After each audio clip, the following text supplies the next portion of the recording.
90 million pound Shahzad Akbar की press conference, बरतानिया की नेशनल क्राइम एजेंसी, मलिक रियाज और पैसे उनके पास गए, वहाँ से सुप्रीम कोर्ट को मिलेंगे, जबकि जाने स्टेट बैंक में चाहिए। आज तक किसी को समझ नहीं आ रही कि ये असल माजरा क्या था, जो कि 400 और पता नहीं कितने अरब रुपए रकम बनती है रुपीस में, और 190 मिलियन पाउंड बताए जा रहे हैं। ये किसके हैं और असल कहानी हुई क्या? इस वीडियो में मैं आपको बताऊंगा कि ये असल में पैसे किसके थे और ये कौन सा लॉलीपॉप और किस तरह का ड्रामा जो था वो रचाया गया।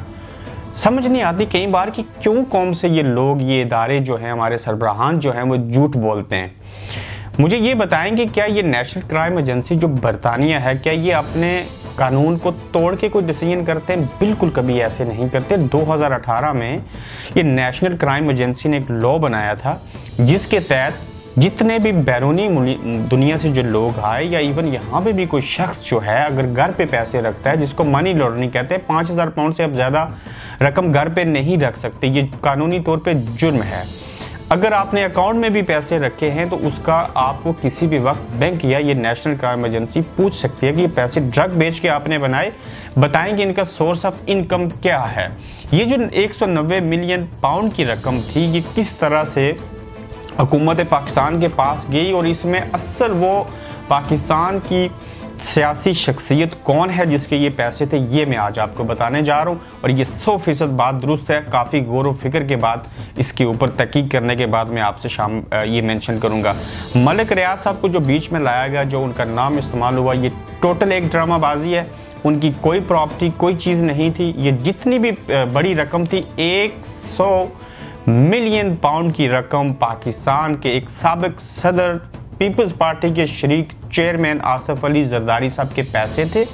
इनकी काफ़ी सारी प्रॉपर्टीज़ है और इनकी कुछ कैश अमाउंट बैंक के अंदर पड़ी थी। और जब नेशनल क्राइम एजेंसी ने इन्वेस्टिगेशन की, उसमें जब इनसे सवाल पूछा गया कि आप बताएंगे ये पैसे कहाँ से आए, किस ज़रिए से आपने लाए, तो कुछ चीज़ों का तो उन्होंने बताया, लेकिन बाकी जो रकम थी 100 मिलियन 100 मिलियन पाउंड वो ना बता सके। और उसके बाद मलिक रियाज साहब को मिडिल मैन बनाया गया।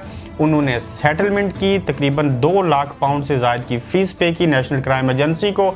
उस फीस को की अदायगी के बाद ये बाय लॉ सेटलमेंट हो सकती है, और वो सेटलमेंट होने के बाद रियाज मलिक साहब का नाम सामने लाया गया और उनके नाम के ऊपर ये सारी प्रॉपर्टीज़ और पैसे शो किए गए।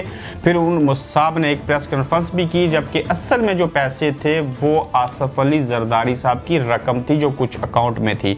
मलिक रियाज साहब के को इसलिए सामने लाया गया कि चूंकि वो सीधी बात जो थी वो आसिफ अली जरदारी साहब की तरफ ना आया। अब ये कहीं ये नहीं सोचिएगा कि आसिफ अली जरदारी साहब ने वो पैसे इस ज़रिए से दिए तो सिर्फ उसी बिहाफ के ऊपर उनको जेल से निकाल दिया गया। कई हफ्ते पहले आपको बता दिया था यहाँ से बैठ के कि उनकी भी बेल हो जाएगी। ये भी बता रहा हूँ, मरियम नवाज़ भी आ जाएंगी। नवाज शरीफ साहब का आप लोग अक्सर सवाल उठाते हैं ना, किसी सहाफ़ी को आप लफाफा कहते हैं, किसी को कुछ और कहते हैं। मैं डॉक्टर नहीं हूँ, मैं एक सहाफ़ी हूँ, एक इंसान हूँ, लेकिन मुझे अल्लाह ने 2 आँखें दी हैं। वो यहाँ पे इस वक्त हमारे मुल्क के अंदर मौजूद है। बीमारियों के ऊपर शक करने छोड़ दीजिए, किसी को ताने और फतवे लगाने छोड़ दीजिए।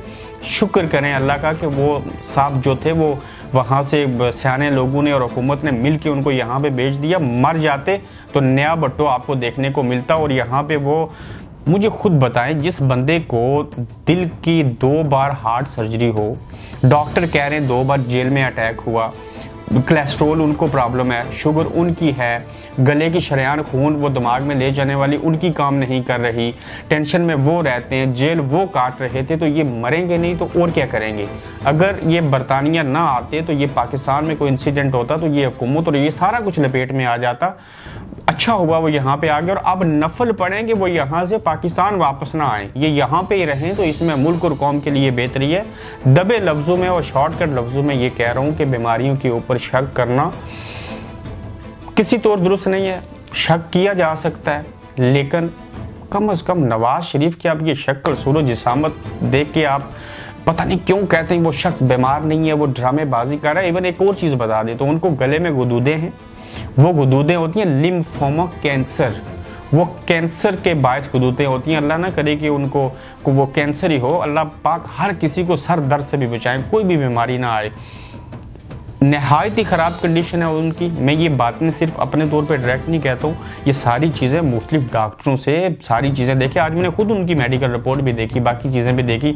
अब उनके बाकी टेस्ट होंगे कि उसमें ज़रूरी नहीं है कि वो जहर ही उसके अंदर आएगा, उसमें मेडिसन ऐसी हो सकती हैं जिनका रिएक्शन है, जिसके बाद प्लेटलेट्स कम होते हैं, उसमें कोई ड्रग का इस्तेमाल हो सकता है, जहर सूंघने वाला होता है, जहर खाने वाला होता है, जहर पीने वाला होता है, जहर महसूस करने वाला भी होता है। मुझे क्या पता इन्होंने किसी ने दिया है कि नहीं और क्या वो माजरा था।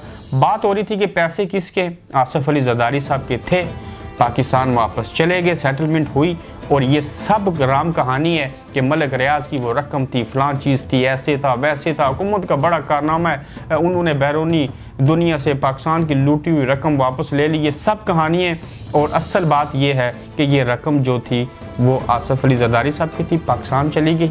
अब ये जानी स्टेट बैंक ऑफ पाकिस्तान को चाहिए थी, पता नहीं क्यों मलिक रियाज साहब के ज़रिए जो है वो सुप्रीम कोर्ट के पास जाएगी, पता नहीं कौन कौन इसकी बंदरबान करेगा और क्या होगा। एंड ऑफ द डे आज की कहानी ये थी कि वो रकम आसिफ अली जरदारी साहब की थी, जो यहाँ पे बैंकों के अंदर कैश की सूरत में और यहाँ पे बाज़ बिल्डिंगें, इमारतें, घर खरीद के रखी हुई थी, जिसका वो सोर्स ऑफ इनकम यहाँ पे कैसे लाया, कैसे पैसे आए नहीं बता सके। और ये अगर ना बता सके तो बरतानिया के अंदर जुर्म है। और पाकिस्तान के साथ ही सिर्फ नेशनल क्राइम एजेंसी इस तरह का काम नहीं करती, पूरी दुनिया के मुल्कों के साथ जो चाहे वो इन्वेस्टिगेशन करवा सकता है, वो अपने तौर पर भी कर सकते हैं, और उनका काम ही दिन रात यही है।